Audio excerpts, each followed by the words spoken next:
DEI Press Secretary Karine Jean-Pierre isn't going to take any more questions about the Springfield, Ohio Haitians that are eating the wildlife and pets in the Ohio town. Now, she was at a press conference today, and she was asked a question. She was pressed on this issue, and she called everything that's going on, everything being said, she considers it to be hateful and a conspiracy theorist. And since she's the daughter of Haitian immigrants, she finds it to be very, very offensive. So she calls them a vulnerable community. I'm going to let you hear what she had to say. She was pressed on this in the White House briefer. Here it is. Any vulnerable community that is attacked, wrongfully so, in a hateful way,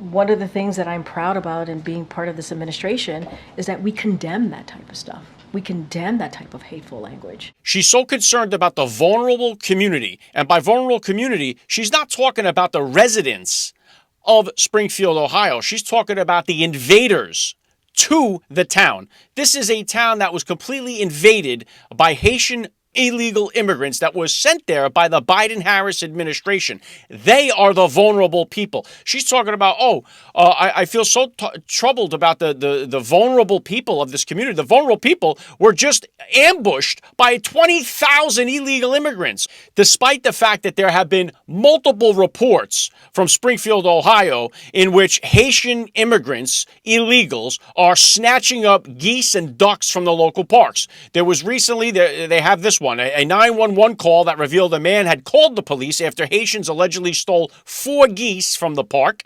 An Ohio duck expert, Lisa Montgomery, she revealed that duck and goose disappearances are skyrocketing in the Springfield area.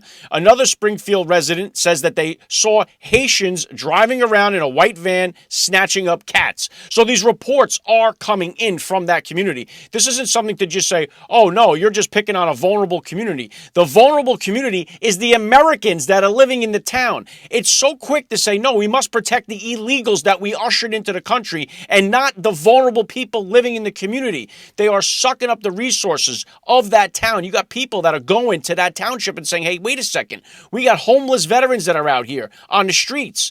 We got homeless Americans that are out here, and they can't get access to the resources because these illegal immigrants from Haiti are stinking them all up and sucking them all dry. This is an embarrassment, and it's the Biden-Harris administration. Kamala Harris, the border czar, has failed the American people, and Springfield, Ohio is a perfect example of this.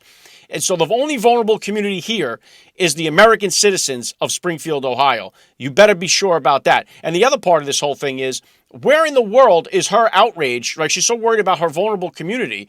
Where was her outrage today at the White House, where President Joe Biden sticks his foot right in his mouth, because this is a guy that called out President Donald Trump for saying black jobs. And as you remember, Michelle Obama went crazy on him for that. Simone Biles. Everybody got into the mix calling Donald Trump a racist. Oh, black jobs. There's no such thing. Axios put up a story. There's no such thing as black jobs. Time magazine. They rightfully called out Trump over this. So what does Joe Biden say today? Joe Biden himself calls out Trump. Take a look at these back-to-backs here of what Joe Biden said about Trump saying black jobs and what Joe Biden said today at the White House. Take a listen.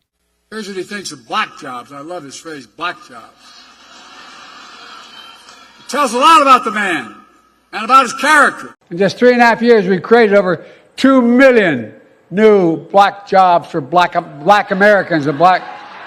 Interesting. No comment on that from Karine Jean-Pierre. Isn't she offended by Joe Biden calling them black jobs? Where is Michelle or Big Mike Obama? Why doesn't she weigh in on the conversation? Can we expect Simone Biles to hit us with a tweet because of this? No, because it's always fake outrage. So here's Joe Biden at the White House pandering to the black community and using the same racist language that he accused Trump of using. So everything about this entire administration is fake, phony, and fraudulent. And Karine Jean-Pierre can just stick her condolences for the vulnerable community where the sun don't shine. Because I'm sick and tired of this administration telling us how important the illegal immigrants are and how worthless the U.S. American citizen is. It's going to be America first once Donald Trump gets back into the White House. And we better do everything we can to get him back in there, close the border, and begin mass deportations on day one. You're listening to the Alec Show. The future is family.